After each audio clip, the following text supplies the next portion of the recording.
ہو اور یہاں پر آوازیں جو ہیں وہ نیچی ہی رکھنی چاہیے۔ جب آپ روضہ مبارک کے پاس پہنچ جائیں گے تو سب سے پہلے جو ہے آپ نے صلی اللہ علیہ وسلم کی قبر پر سلام پیش کرنا ہے، الصلاۃ والسلام علیک یا رسول اللہ۔ اس کے بعد جو ہے قبر آتی ہے سیدنا ابو بکر الصدیق رضی اللہ عنہ کی، یہاں پر سلام پیش کرنے کا طریقہ ہے السلام علی خلیفۃ الرسول ابی بکر الصدیق رضی اللہ عنہ۔ اس کے بعد جو ہے آپ سیدنا امیر المؤمنین عمر بن الخطاب رضی اللہ عنہ کی قبر کے پاس پہنچتے ہیں، یہاں پر سلام پیش کرنے کا طریقہ ہے السلام علی امیر المؤمنین عمر بن الخطاب رضی اللہ عنہ ورحمۃ اللہ وبرکاتہ۔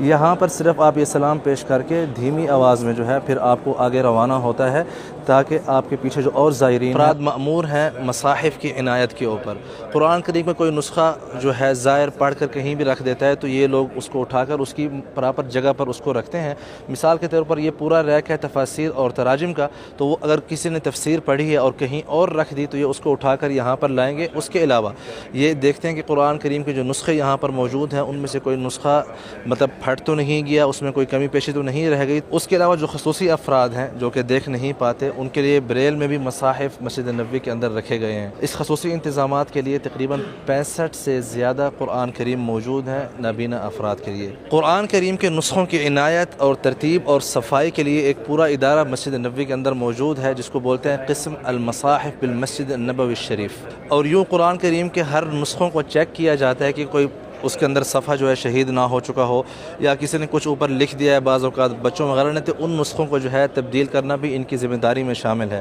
اس کے علاوہ اگر کہیں پر نسخے کم ہیں اور کہیں پر زیادہ کسی نے رکھ لیا ریک کے اوپر تو وہاں سے اٹھا کر ان کی ترتیب کرنا بھی اس ادارے کا کام ہے۔ زمزم کا پانی جو کہ ہر مسلمان کی خواہش ہوتی ہے کہ وہ پی سکے، مسجد نبوی تک لانے کے لیے بہت ہی انتظامات خاص کیے جاتے ہیں، جہاں پر زمزم کا پانی مکہ سے مدینہ لایا جاتا ہے اور پھر اس کے بعد ایک خصوصی پائپ لائن کے ذریعے یہاں مسجد نبوی کے اندر تک پہنچایا جاتا ہے یہ پانی۔ اور تقریباً 10,000 سے زیادہ کولرز جو ہیں ڈیلی استعمال ہوتے ہیں مسجد نبوی میں زوار کرام کو پانی پلانے کے لیے۔ اور یوں پورا ادارہ جو ہے زمزم جس کو السقیہ بولتے ہیں وہ اس ساری چیز کا خیال رکھتا ہے، اور اس میں خصوصی اہتمام کیا جاتا ہے ٹھنڈا پانی اور گرم پانی کا بھی ساتھ میں، تاکہ جو ٹھنڈا پانی نہیں پیتے وہ گرم زمزم پانی پی سکیں۔ مسجد نبوی میں ہر جگہ اس طرح کے کولرز رکھے گئے ہیں گرم پانی کے اور ٹھنڈے پانی کے، جہاں پہ زوار کرام آسانی سے پانی پی سکتے ہیں۔ لیکن جب نماز کا ٹائم ہوتا ہے، صفوں میں نمازی بیٹھے ہوتے ہیں تو ان کو تکلیف ہوتی ہے صفیں پھلانگ کر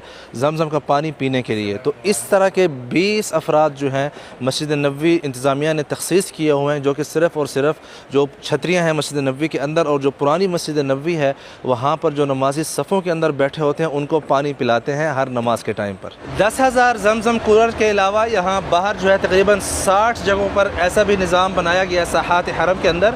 جو زوار کرام کو ٹھنڈا فلٹر شدہ پانی جو ہے مہیا کرتا ہے، تاکہ اپنی عبادت بھی پرسکون انداز سے کریں اور ساتھ میں ٹھنڈا پانی بھی پیتے رہیں۔ تو اس قسم کے یہ جو آپ دیکھ رہے ہیں 60 موجود ہیں، اور ڈیلی جو ہے ان کے نیچے والے جو فلور ہیں ان کی دن میں 3 دفعہ صفائی ہوتی ہے، تاکہ زوار کرام کو ایک اچھا اور صاف ماحول ملے جس میں وہ اپنی عبادت بھی کر سکیں اور پانی بھی پی سکیں۔ اور اس طرح کے جو ہے 1205 ٹوٹیاں موجود ہیں زوار کرام کی خدمت کے لیے، جہاں سے وہ ٹھنڈا پانی پی سکتے ہیں۔ کچھ افراد کو یہاں پر دیکھا جاتا ہے جو کہ فلٹر شدہ پانی سے وضو کر رہے ہوتے ہیں، جو کہ غیر اخلاقی کام ہے۔ آپ پیچھے بالکل ساتھ ہی جو ہے یہاں پر وضو کے لیے جگہ دی گئی ہے، وہاں پر آپ آسانی سے وضو کر سکتے ہیں۔ یہ جو فلٹر شدہ ٹھنڈا پانی صرف اور صرف پانی پینے کے لیے ہے، تاکہ لوگوں کے کام آئے۔ آئیے آپ کو وضو والی جگہ دکھاتے ہیں۔ تو جیسا کہ آپ دیکھ سکتے ہیں بالکل جہاں پر پانی پیتے ہیں اس کے ساتھ